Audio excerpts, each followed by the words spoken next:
but Mako says nothing. And then the week after we did the episode after, and the actor that came in to replace Mako is in the booth over here, right? And us actors are in the room, and the guy starts speaking, and it sounds exactly like Mako. And like the whole, like I get emotional thinking about it right now, because it's like hearing his voice again after like we kind of mourned him, and then you're in the booth and you're just hearing him with the Uncle Iroh lines, and it was just, whatever he was saying was like very, because it was the scene where he's telling me it's all right, it's okay, he doesn't blame Zuko for being, he understands what he's going through. And so it was just very emotional to like, it was just so fitting for the moment. Question? Yes. The Nostalgia Critic is currently watching Avatar: The Last Airbender and blogging about it.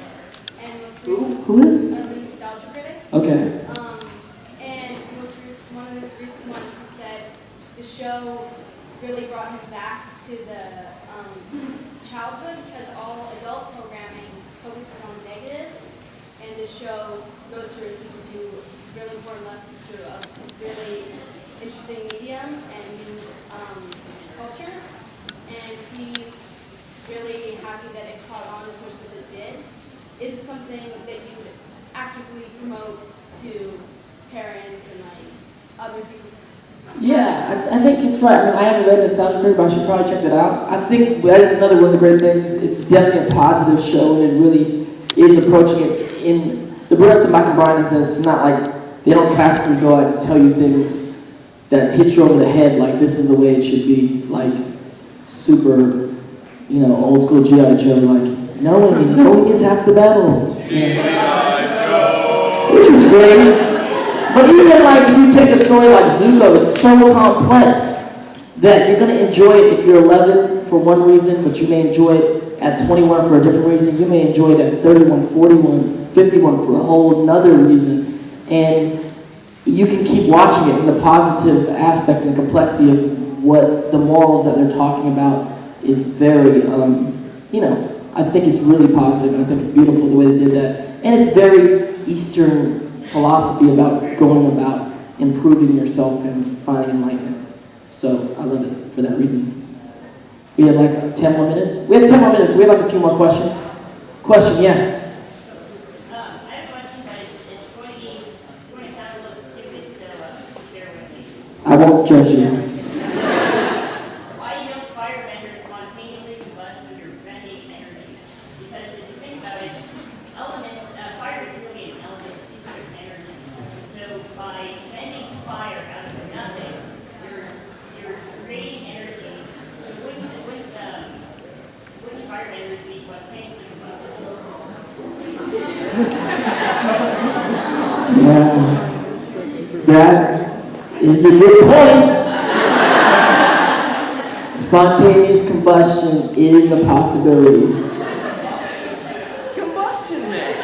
It's definitely a possibility. I don't disagree with that. It is a possibility. However, through evolution,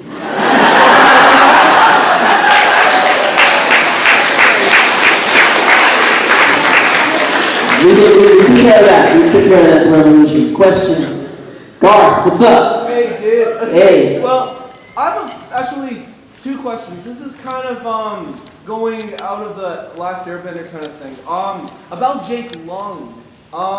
What's it like? What was it like working on the show? And what is John DiMaggio like? Oh, cool. Yeah. DiMaggio. Well, that show's cool.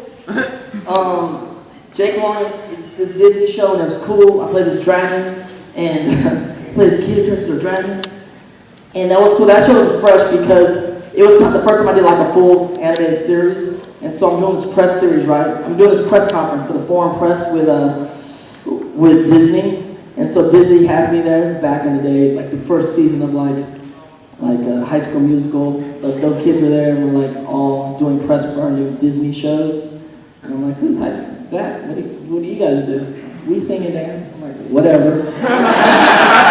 I'm a cartoon dragon, man. So I'm in the press conference, right? And I'm a hip hop kid, and I was explaining to the press, like, you know, I'm so happy that there's like this Asian show on Disney, and I'm happy that it's like a hip hop show. I think it's like Disney's first hip hop show. I'm saying things that were not clear for me to say. I'm just like, because they let me improv a lot on that show, and so I was like saying, yo, like half the like hip hop lingo was like not written in the script. It was just me just talking.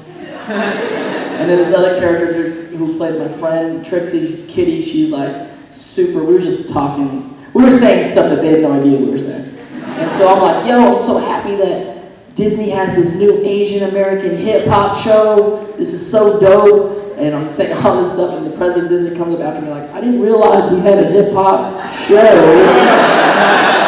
I don't know what this is, but that I love doing the show. It's so fun. And then Damasha, who played my dog, my first dog. What's his name? Foo. Yeah, he's a beast. DiMaggio's like is larger than life. He's in everything. He has a new documentary coming out called Who Said This? It's all about voice actors. And he produced it. Yeah. What's it called? Garth? What's it called? I'm on the spot now. It's about Do you know that voice? Do you know that voice? Do you know that voice? Yeah. Bam.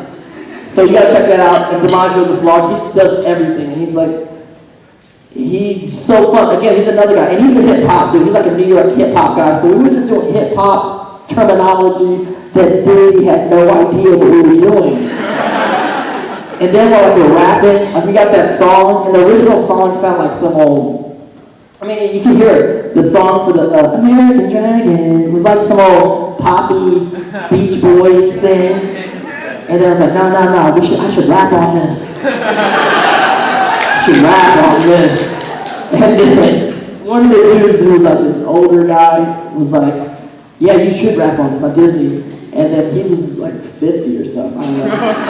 And so I was trying to do some raps, like, I don't know, like, how should I write this? Like J to the A to the, and I was like trying to do like that new fast rap. And he was like, no man, I'm like a Run DMC fan. This older white dude, right? I'm like, okay. And he said, you should do it like, on the J to the A to the K to the E. I was like, oh shit, that's how we're doing it. So we had a lot of fun on that show. Question, Yemen.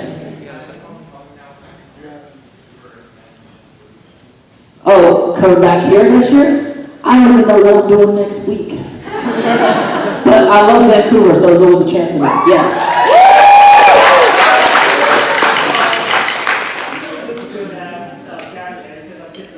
Oh yeah. Could you fire bend for us? Can I fire bend? I've only done it on certain occasions. I mean, we can do that. You know we do that sometimes, we do the dragon dance sometimes. I need to practice up on that stuff. But we can, you want to do it quick? You want to take a picture of a fire bend? Come on, do it!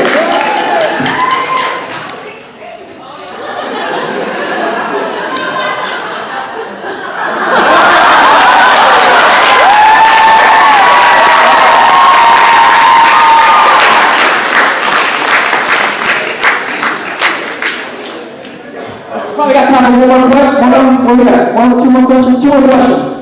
Over here, yes, in the red. You should read us some poetry, some of your poetry. Oh yeah, well, I'll do a poem. I'll do a poem and do a poem with a question. A poem about what? A poem about, I don't know going on. I got a lot of poems going on. I'll just do one about I'll just do this quick one about me.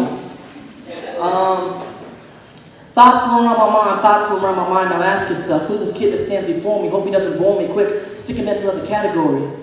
Well shit, he really doesn't fit in any. Brown like a copper penny, yet with Asiatic eyes, I see to my surprise he's got a black nose. But on the real, I'm a Filipino. When wrecked down for the still, I will tell you I descend from an island where the natives run around nearly naked named Negritos. Translation, little black men. Black as the shadows of the glorious sun, but then came a Chinaman, and maybe it was Japan, mixed in the Asiatic blood. Drip, drop, drip, rip to my tribal. Here comes the Bible of a man from Spain, who left me with a Spanish name from the little crocodiles from where I came. Confused I question, yet I wound up here where I found joy, recognizing I am a brown boy in America. A place where you are judged by the color of your skin. Black, white, here I am. stand on the land of another ground man. Now that's irony that I can see. Thoughts run around my mind, you got to give me time on this. Thoughts run around my mind, but my grandpa said to throw your line and fish.